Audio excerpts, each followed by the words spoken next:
Halo pendengar setia Ruang Bicara, kembali lagi bersama saya. Hari ini kita akan ngobrol santai penuh makna.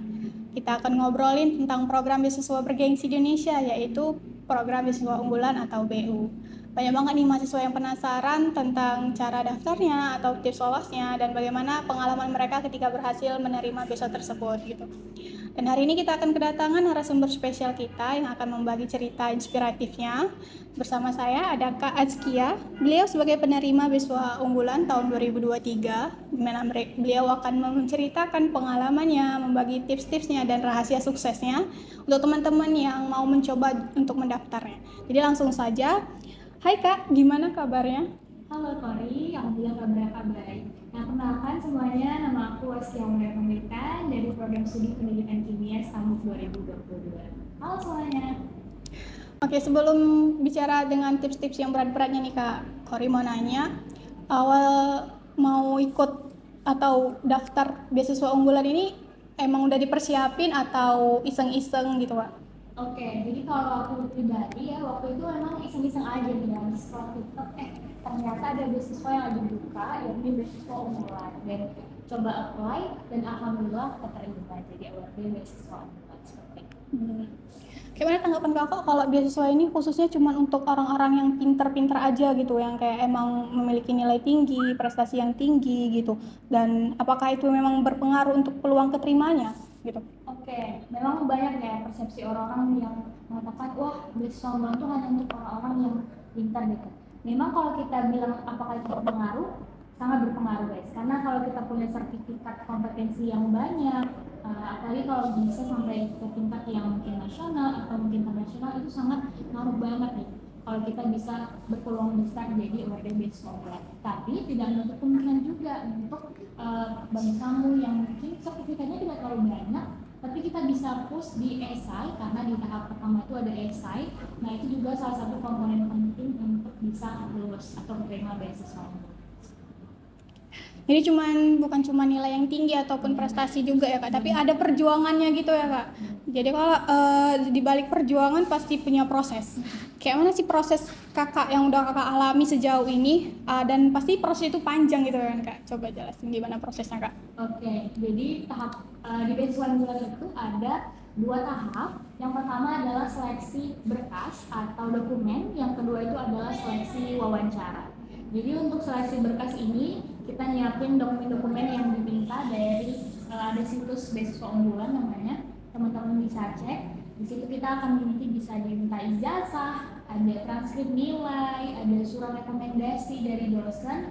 Nah itu sih yang mungkin agak effort ya, kita harus find dosen yang especially dekat sama teman-teman, karena itu membantu banget kan untuk memudahkan kita mengurus rekomendasi. Kemudian ada juga esai. Nah, esai ini ada di seleksi tahap 1, berkas atau dokumen. Itu salah satu part yang menurut aku krusial banget. Dalam pembuatan esai ini kita perlu yang namanya kejujuran, kayak apa yang memang kamu mau tuangkanlah dalam esai itu. Nggak perlu harus copy paste dari esai orang. Mungkin boleh jadi intervensi, tapi balik lagi utamakan kejujuran kamu dalam menulis esai itu. Selanjutnya ada seleksi yang kedua, itu namanya seleksi tahap wawancara. Jadi setelah kamu nanti lulus seleksi berkas, kamu udah apply esai dan semua dokumen, ada tahap kedua namanya seleksi tahap wawancara. Nah, biasanya untuk seleksi wawancara ini tidak jauh dari pengumuman seleksi tahap 1. Jadi kita memang harus di ready banget kapanpun, rajin lihat email, terus di refresh terus gitu kapan kamu dapat jadwal seleksi wawancara. Kebetulan waktu itu aku juga kaget ya guys, karena nggak nyangka nih ternyata lulus seleksi tahap 1 gitu. Jadi ada pressure juga karena wah gimana ya harus wawancara gitu kan, karena masih pertama juga, karena awalnya juga iseng-iseng gitu kan. Jadi gak apa-apa, coba aja, nanti gitu kamu keluar dari wawancara, mereka akan arahkan di mana nanti kamu di dalam ruangan yang mesti diarahkan tuh. Gak boleh ada orang lain di dalam ruangan, terus kamera harus diputar 360 derajat, dan memang harus kita benar-benar sendiri dalam ruangan itu. Kurang lebih mungkin pressure-nya ada di pas seleksi atau wawancara, dan pasti banyak juga lah ya suka duka sebelum kita bisa jadi awarded beasiswa unggulan. banyak banget penjelasannya. Itu udah mencakup untuk pertanyaan berikutnya gitu. Jadi Kauri mau nanya dokumen yang krusial apa, tapi udah terjawab ya. Dokumen krusial itu seperti esainya yang penting dan juga untuk data-data ijazah gitu ya kan Kak. Dan untuk juga dibarengi tahap wawancara. Sebenarnya Kauri mau nanya berikutnya seperti itu juga, kayak mana tahap wawancaranya itu juga udah dijelasin. Jadi untuk teman-teman dicatat ya. Jadi pendaftar beasiswa itu harus melalui tahapan-tahapan. Ada 2 tahapan dibilang Kakak itu tadi. Yang paling penting krusial itu di esai dan untuk wawancaranya. Dan wawancara itu wawancara secara langsung gitu ya kan Kak? Oh, kebetulan wawancara kita beberapa tahun ini masih online. Sifatnya melalui Zoom, face to face dengan jurinya ya atau pengujinya. Tapi itu tadi kita harus kayak nggak boleh ada orang lain di dalam ruangan kita seperti itu. Berarti kalau walaupun wawancaranya online, tapi tim untuk seleksi wawancara itu biasa Kakak tahu mereka tuh menilainya dari gimana? Oke. Dari tim seleksi. Saat wawancara ya. Jadi saat wawancara yang perlu kita perhatiin banget adalah kesesuaian dari esai yang udah kamu buat dengan apa yang kamu ucapkan saat wawancara. Dari situ mereka lihat apakah dari esai yang kamu sebutkan, kan kita biasa tuh di esai akan diberikan tema ya. Setiap tahun itu biasa temanya nggak jauh berbeda. Mungkin lebih ke kontribusi kamu nih apa setelah selesai studi, kamu mau berbuat seperti apa untuk Indonesia. Jadi dari esai itu apa yang udah kamu tuliskan, misalnya saya akan menerapkan ilmu dari prodi saya untuk Indonesia gitu, itu akan dilihat nanti kamu seperti apa saat kamu sudah lulus studi gitu. Kamu mau berkontribusi apa untuk Indonesia, mereka akan melihat apakah di esai sama jawaban kamu pas wawancara itu sesuai. Itu penting banget untuk jadi. Oh, berarti kalau disesuaikan esai dengan wawancara. Jadi kayak ketika kita wawancara ataupun menulis esai, jangan cuman apa yang perlu ditulis, tapi kayak menceritakan diri kita. Benar. Menceritakan diri kita lewat esai, lewat tulisan. Dan itu nanti bakal di-recheck untuk di wawancaranya gitu. Oh, gitu. Menarik. Jadi kalau untuk teman-teman nih harus persiapkan juga gitu, nggak cuma dokumen yang tadi, juga harus tahu dirinya itu mau gimana, menceritakan lewat esainya itu mau gimana gitu ya kan Kak. Dalam biasanya wawancara itu sering ngeblank nggak Kak? Oke, jadi kalau aku pribadi waktu itu jujur nervous banget lah guys, karena kayak walaupun kita sifatnya Zoom online, tapi kita harus di standby biasanya beberapa menit nih sebelum kita masuk ke room ya kan, kita harus di standby dan itu pasti rasanya kayak nervous banget, kayak apa ya yang mau ditanya sama reviewernya kira-kira gimana gitu, pasti tuh nervous, itu wajar. Cuman balik lagi kita harus percaya diri, kita harus confident sama yang udah apa yang kita buat di esai ya kan. Nah kalau bisa juga ada tips nih, saat kita udah masuk ke Zoom, reviewer sudah hadir juga, nggak ada salahnya kita meramakan diri dengan halo Bapak, selamat pagi, terima kasih sudah memberikan saya kesempatan. Kayak kalimat-kalimat manis, afirmasi positif itu secara nggak langsung membuat mungkin mereka jadi lebih bagus. Itu bagus banget tuh, jadi mungkin poin plus juga. Dan attitude kita juga pastinya jadi penilaian ya bagi reviewer yang menguji kita saat itu. Keren sekali ya kan teman-teman. Jadi kalau setelah sudah melalui proses yang panjang dari dokumen, wawancara, dan tahap akhirnya nih ketika kita dinyatakan lulus, Kakak membuka pengumuman, apa sih perasaan atau nangis, sedih, terharu gitu, gimana yang Kakak rasain? Jadi waktu itu kebetulan seharusnya pengumuman itu di hari apa gitu ya. Nah kebetulan waktu itu aku nggak dapat email nih. Aduh ini kok nggak muncul ya emailnya gitu, apa nggak lulus ya gitu. Udah hopeless, udah patah semangat gitu kan. Ya udahlah nggak apa-apa, mungkin belum rezeki gitu. Sampai di sore mau ke maghrib itu dapat email dari beasiswa unggulan. Waktu itu kita pasti tahu lah ya, mungkin kayak kuliah habis selesai praktikum capek gitu ya kan, lagi di perjalanan pulang di angkutan umum dapat notif nih sore-sore udah capek ya, pas lihat beasiswa unggulan udah deg-degan nih apa ya gitu. Pas dibuka, selamat Anda lulus seleksi tahap 2. Wah itu rasanya campur aduk ya kan, karena diangkut rame orang gitu, jadi kayak mau nangis malu gitu, tapi tidak terbendung lagi air mata, jadi nangis juga kayak langsung ngabarin orang tua gitu, alhamdulillah lulus gitu, jadi award dan beasiswa unggulan gitu. Campur aduk pastinya. Berarti konteksnya dalam keadaan yang nggak di-preparein gitu, di keadaan mendesak diangkut gitu ya kan Kak. gitu. Jadi itu salah satu momen lucu gitu dalam lucu banget ya. perjalanan atau proses beasiswa unggulan ini Iya. di yang udah pernah kakak jalani gitu ya kan kak. Sebelumnya untuk teman-teman kakak yang penerima beasiswa unggulan tuh pernah ngumpul bareng nggak? Atau udah kontak-kontakan lagi nggak? Oh, iya. Atau emang lulus aja? Jadi kebetulan mungkin waktu daftar kakak ya, aku pribadi lah ya kayak masing-masing gitu.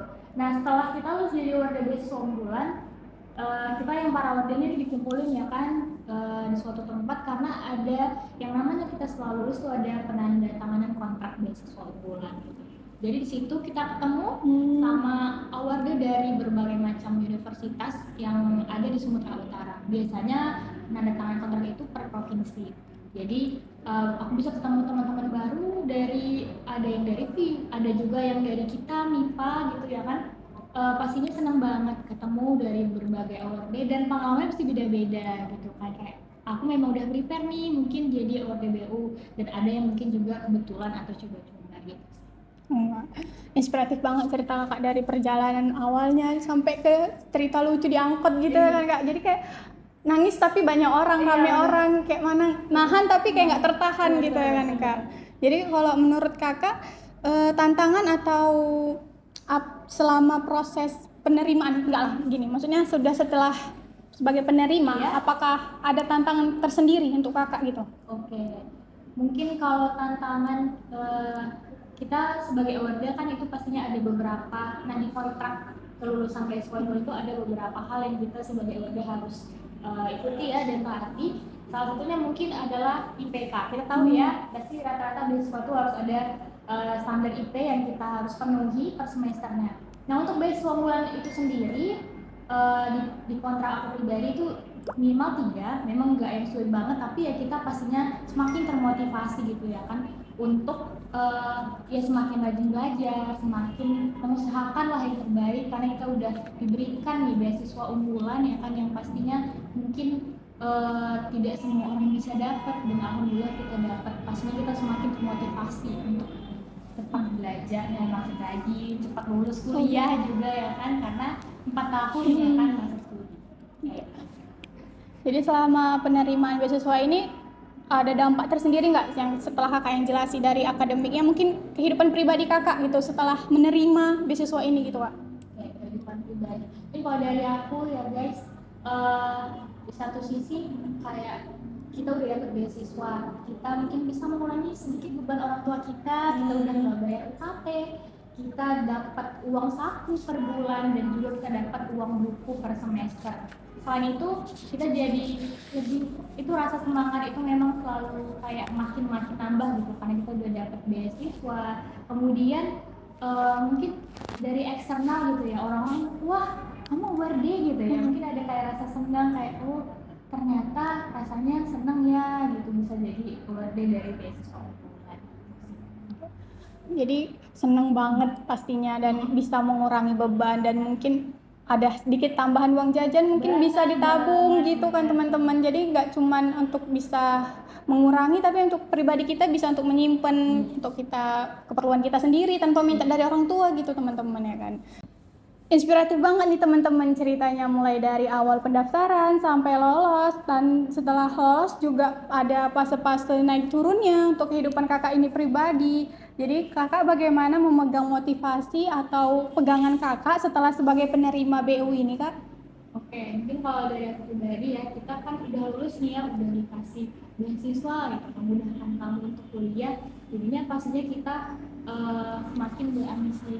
Kita nggak boleh, walaupun mungkin ada masa-masa sulit datang, balik lagi kita harus ingat, wah kamu udah ada di fase ini mungkin sudah bagi saya pribadi pasti pencapaian yang sudah cukup baik ya. Jadi kayak kita harus terus pertahankan, walaupun ada masa-masa sulit tetap kita lewatkan, kita usahakan. Nangis itu nggak apa-apa banget guys. Kalau misalnya ada masa-masa sulit di perkuliahan itu wajar banget nangis, tapi balik lagi kita harus sadar bahwa oke, itu udah sampai sini, kita harus selesaikan pekerjaan kita. Apalagi dengan beasiswa unggulan gitu teman-teman. Jadi jangan dilihat senangnya saja ketika di atas tapi juga lihat susahnya gimana. Kita harus memperjuangkan susahnya kita dan kita harus menjaga motivasi itu juga biar kayak terus menaik gitu. Jadi kayak harus tetap dijaga lah gitu teman-teman gitu kan. Jadi persaingan pasti banyak ya kan Kak, mulai dari di Sumatera pun sendiri itu banyak banget persaingan untuk semua orang tuh berhak dan memiliki motivasinya untuk lolos di beasiswa ini gitu. Dan menurut Kakak, pengalaman di organisasi atau kegiatan sosial itu pengaruh nggak untuk beasiswa unggulan ini? Oke, jadi kayak organisasi atau pengalaman-pengalaman eksternal di luar kampus itu berpengaruh banget juga. Karena kayak mungkin kita punya sertifikasi dari kegiatan mungkin magang atau volunteer atau organisasi-organisasi, itu pasti kita dilihat dong kayak oh kita ternyata punya impact nih selain dari perkuliahan, kita juga aktif berorganisasi. Berarti kita bisa manage nih kuliah bisa, organisasi juga jalan, pastinya itu ngaruh banget juga menambah poin plus kita untuk menjadi awarded beasiswa. Menarik banget kan teman-teman, jadi jangan berpikir kita bukan siapa-siapa, jadi kita nggak berhak untuk berkuliah, tetapi kita punya hak untuk berkuliah asal kita mau berusaha, dibarengi dengan doa teman-teman. Jadi dibarengi usaha dan juga ikhtiar, dan juga restu dari orang tua gitu teman-teman. Ya. Dan menurut kakak, apakah kakak sendiri punya rasa takut sebelum untuk mencoba gitu kak? Untuk memulainya gitu? Awalnya ragu-ragu atau takut gitu. Oke. Jadi walaupun mungkin awalnya iseng-iseng ya kan coba-coba pastinya takut lah ya kan ragu karena ada mungkin di part di berkas itu kayak kita disertakan sertifikat gitu. Rasanya kayak cukup ya sertifikatku ini untuk bisa jadi awarded gitu. Kayak apalagi pas buat esai gitu kan kayak bagus nggak ya esainya gitu kayak merasa ragu, merasa kayak overthinking nih kayaknya nggak pantas lah aku daftar gitu. Tapi balik lagi ya kita coba aja, kita nggak pernah tahu kan selama kita belum mencoba kita nggak tahu gimana hasilnya dan mungkin aja itu akan baik dan ternyata oke, turns out itu sebuah hal yang baik gitu ternyata kita lulus jadi awarded beasiswa unggulan. Coba kakak kasih pesan untuk teman-teman yang ingin mencoba tapi kayak takut masih ragu gitu, apa pesan kakak untuk mereka? Oke, kalau pesan ya pastinya nggak ada kata terlambat, tidak ada kata kayak kita nggak perlu ragu walaupun mungkin kita masih rasanya kayak mungkin belum cukup atau ragu, coba aja, coba dulu bagaimanapun hasilnya, kalaupun nanti kita keterima ataupun nggak keterima, kalau kita keterima alhamdulillah, kalau kita nggak keterima jadi pelajaran pengalaman, masih ada tahun-tahun berikutnya.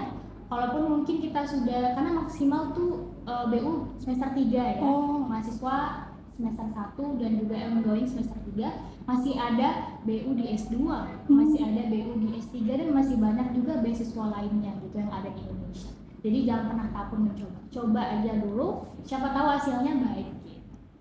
Oke, jadi kita sudah membahas tentang tipsnya perjalanan kakak dan proses-prosesnya mulai dari tahap seleksi dari wawancara, sebelumnya juga esai ya? Iya. Esai dulu baru wawancara. Benar. Esai dulu baru wawancara, dan untuk menjaga setelah penerimaan biasanya itu ada motivasi yang kakak pegang untuk nggak terlalu sombong mungkin kan, nggak terlalu berpoya-poya gitu. Jadi kita sudah banyak nih bahas obrolan yang penuh makna, insight banget gitu, mulai dari perjalanan Kak Azkia dari awalnya mengerjakan esai yang awalnya takut-takut teman-teman ragu-ragu tapi dia berani untuk mencoba dan sampai ke tahap wawancara, dan tahap wawancara itu juga nggak mudah ya kan Kak, pasti berat dan harus walaupun secara online ya kan Kak, walaupun nggak langsung tapi punya pressure tersendiri gitu.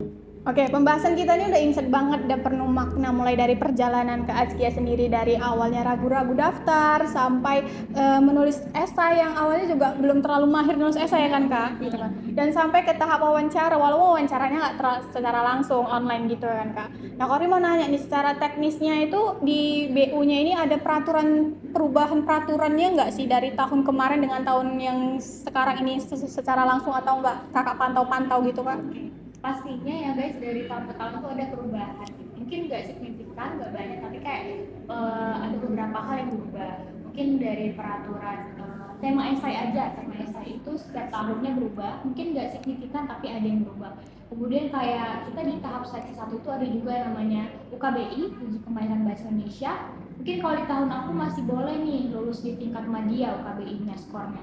Mungkin makin tahun ke tahun makin sering tingkatan skornya harus lebih tinggi. Nah kemudian guys juga fun fact banget ya, kalau uang saku beasiswa unggul itu ternyata di tahun aku 1,4 nih per bulan. Di tahun selanjutnya untuk awal di 2024 kemarin aja jadi 2 juta nih per bulan. Jadi kayak pasti itu wow banget ya kan, kayak wah semakin bersemangat dong ya untuk teman-teman yang mau coba beasiswa unggulan, jangan sampai terlewatkan. Oke. Ngeri kan teman-teman, sampai per bulannya 2 juta ataupun tahun depannya bisa berubah meningkat gitu, sangat menggiurkan. Tapi di balik itu ada prosesnya, kalian harus siap.